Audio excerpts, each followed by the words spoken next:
state, Jharkhand coming up.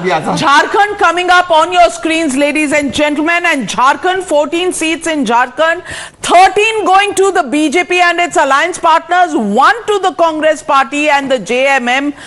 That's what this alliance is all about. So out of 14, BJP, this is the mean number that we are looking at. BJP likely to get about 13 seats and the India alliance 1 seat. That is the way Jharkhand is stacked for us. Let's take a look at the vote shares in Jharkhand. I'm surprised at this. 58% for BJP and its alliance partners. Congress 35%, 7 to the others. So which means they're increasing on their vote share and in their seat share, a gain of 1 seat and a gain of I think about 1 to 2% in terms of their vote share. And it's very interesting because they were saying after Hemant Soren's arrest, ek hawa chal rahi hai. There's a sympathy wave blowing for the Soren family. This is bringing Babulal Marandi back.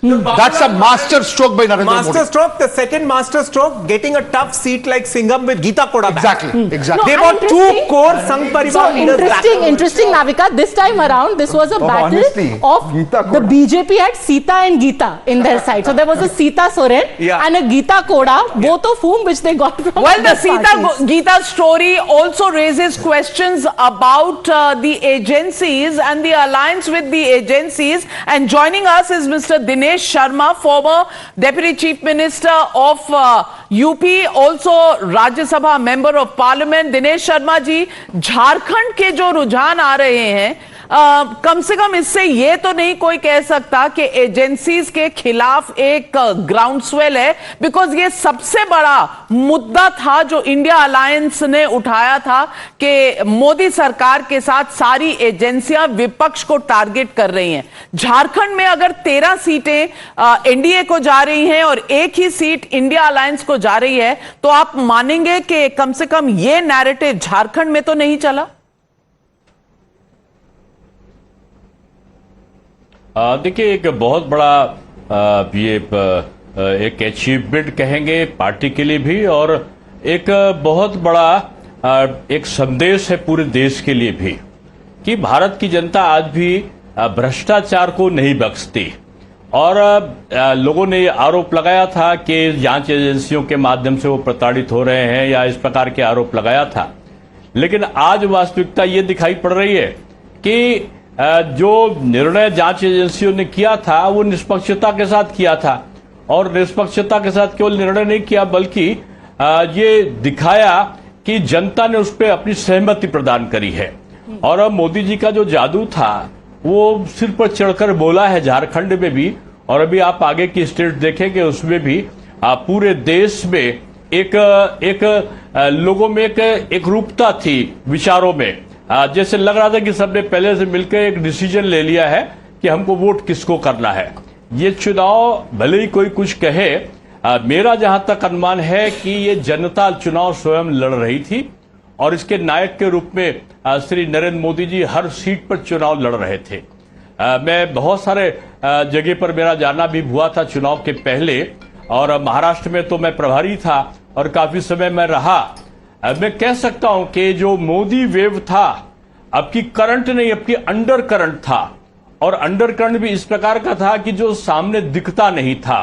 जो लाभार्थी थे, जो निष्पक्षता के भाव से जिनको एक कहीं ना कहीं परोक्ष रूप पे मोदी सरकार के उससे राहत मिली थी, उनका एक अजीब सी सहानुभूति उनके प्रति थी.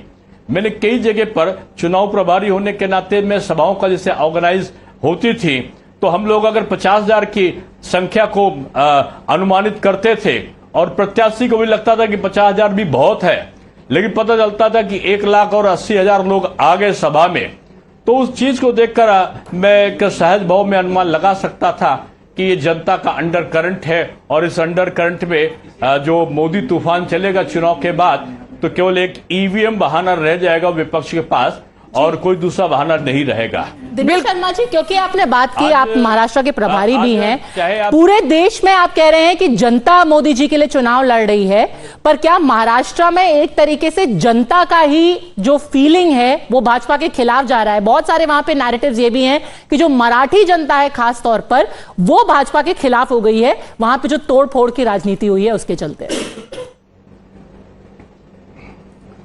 देखिए, मैं आपको स्पष्ट रूप में कहूंगा कि मैंने जनता का सर्वे, ये तो आपका सर्वे है, उसका स्वागत भी है, सम्मान भी है, लेकिन एक जनता का जो सर्वे मेरे पास में है, मैं कह सकता हूं कि जो पिछला हमारा अचीवमेंट था शिवसेना प्लस बीजेपी का, उस अचीवमेंट को हम प्राप्त करेंगे। चलिए देखेंगे चुनाव, क्योंकि महाराष्ट्र के अभी हमारे पास रुझान आए नहीं है, लेकिन आप कह रहे हैं तो नंबर में वो दिखेगा कि नहीं, हम इंतजार करते हैं। आप हमारे साथ जुड़े, बहुत धन्यवाद। प्रतीक सोम जी जेजेपी से हैं और हमारे साथ जुड़ रहे हैं। प्रतीक सोम, 13 सीटें एनडीए अलायंस और 1 सीट इंडिया अलायंस, आपको लगता है यही कुछ हो रहा है झारखंड की जमीन पर?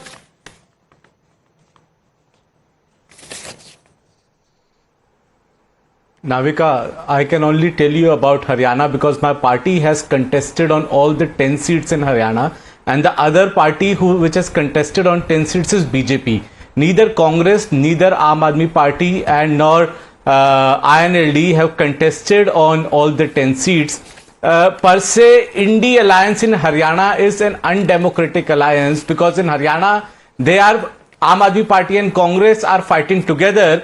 And on our neighboring state in Punjab, they're fighting against Please predict what is the seat share that you are giving to every party, because I'm going to take up Haryana seats. मैं आपका surprise test ले रही हूं, आप कितनी सीटें दे रहे हैं?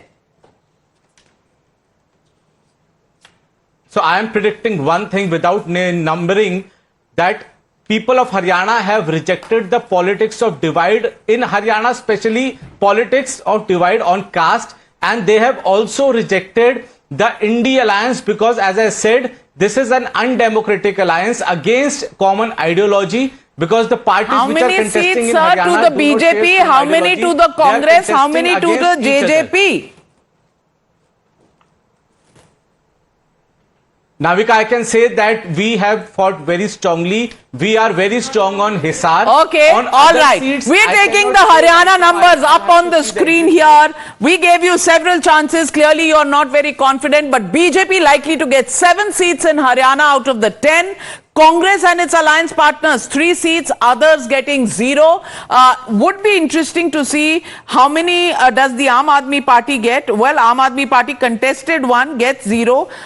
Congress contested 9, likely to get anything between 2 to 4, and BJP likely to get 6 to 8, which is 7 is the mean number that we've taken. Let's take a look at the vote shares, and the vote shares coming down a bit for the BJP, almost 48%. 10% vote share is down. This is down from 58 to 48. It is similar to what the BJP got in 2014, which was 47%. You know, Navika, and this largely I think we can see as an outcome of the farmer protest.